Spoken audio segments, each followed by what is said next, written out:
Been struggling with your pronunciation, rhythm, or how to connect words? This is the video for you.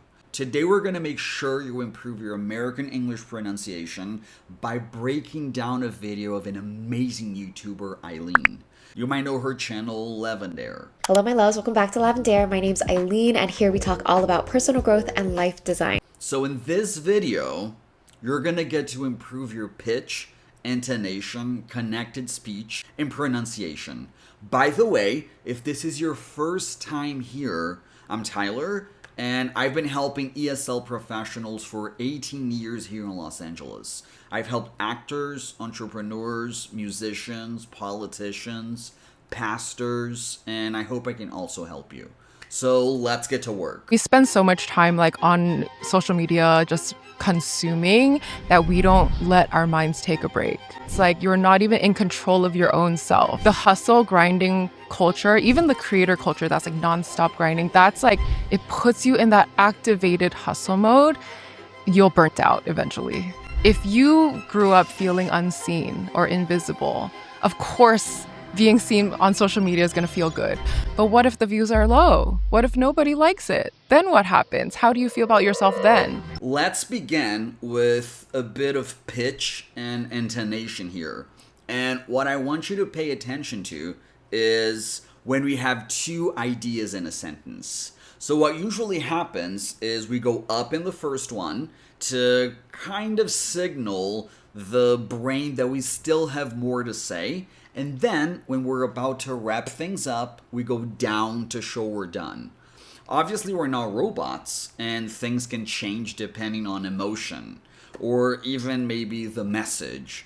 But if I had to give you certain rules so you can remember, I would say that the most important ones are: 1, if it's a statement and you're done with the message, go down in the end. 2, when you're not done, go up a bit. 3, if you're asking a yes or no question, go up in the end. For example, did you like it? 4, now if it's a question but not a yes or no question, then you can go down in pitch. 5, if it's a list, then you can go up until it's the last item. Once you get to the last item, then you go down in pitch, like this. I went to the grocery store and I bought apples, bananas, and a watermelon. See how the brain understands we're done once we go down? Watch this one more time. We spend so much time on social media just consuming that we don't let our minds take a break. Did you notice how she used the word like? Like is an interesting word because there are so many ways to use it. And I know that there are some ways that some people are against it. But I don't think there's a bad way to use it if you have balance. But if you think about it, anything you overuse becomes bad. I think this applies to life. Whatever you do in life, but you don't have balance, becomes bad. But let's go over different ways to use the word like so you can know them, and I'm sure you'll find your own balance. So the first, and maybe the most common way to use the word like, is to say you enjoy something. As in, I like music. You can also use it to say that something is similar to something else. You're comparing two things that share traits. For example, he's fast like lightning. Another way you can use like is to describe how a situation appears. It's pretty much the same thing as using as if. For example, it looks like it's gonna rain. You can also add like at the end of certain words to mean similar to that thing. I mean the one you attach to it. For example, he has a childlike sense of wonder. By the way, these versions I just mentioned can be found in books. And maybe you've learned before, but the next ones I'm going to show you are more informal, but very common. You probably wouldn't see these in a formal essay, but you will hear them constantly in movies, TV shows, and real life. So the first one is when we use it to replace the words said or thought. So instead of saying he said, we use he was like. For example, I was like, no way.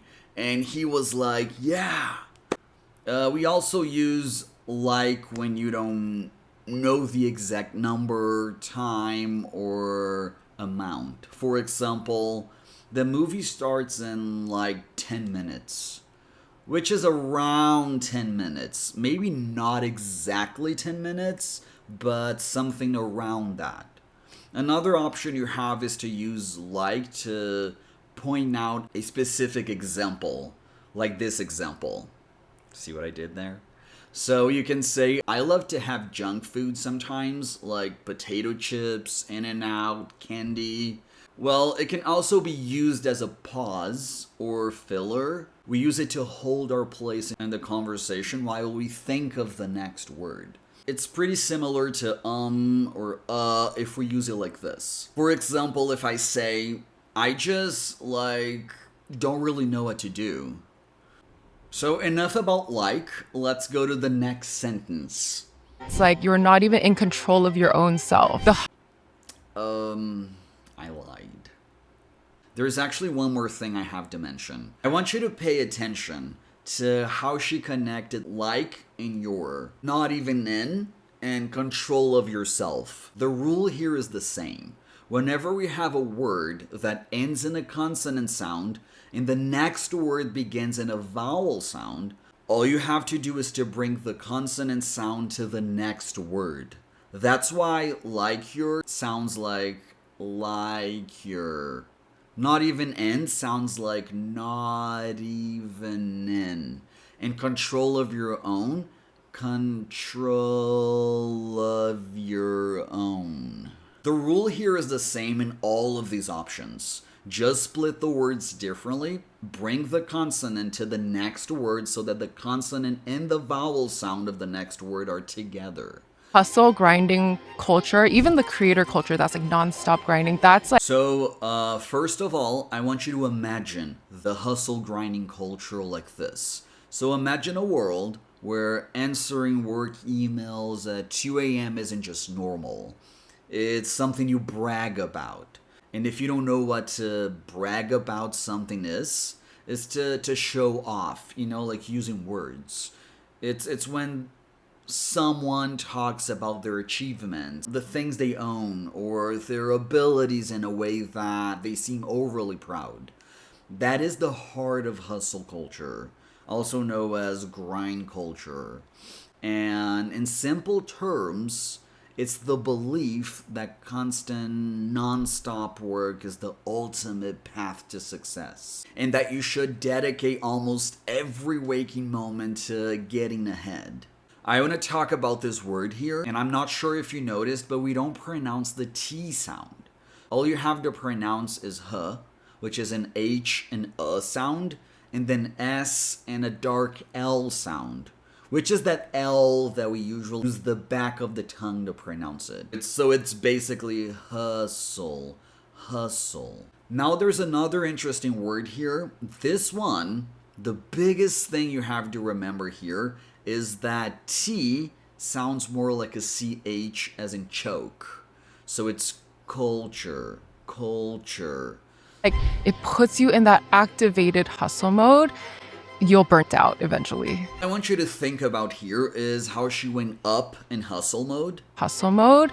Remember? Because she was not done yet. And then went down and eventually. Because then she was done. If you grew up feeling unseen or invisible, of course, being seen on social media is going to feel good. Did you notice what happened when she pronounced this word? She went to fi and then to a schwa sound. Remember that sound we have when we agree with someone? And then a dark L. The sound we talked about earlier. The interesting thing here is that when we have a syllable ending in an E or U sound, and then we have to pronounce a dark L sound, something called co-articulation happens, which is basically a sound that happens because we have to get from one sound to the other. It's almost like a bridge from this sound to this sound. And that usually happens when we say words such as pool, feel, tool. And it's not like we're trying to say that sound. It just goes from that vowel sound. As we're going to L, we have to pass through Well, if you found this helpful, make sure to subscribe so you don't miss my next video. Thank you for being here, and I'll see you in the next video. Thank you. Oh, I'm slipping away.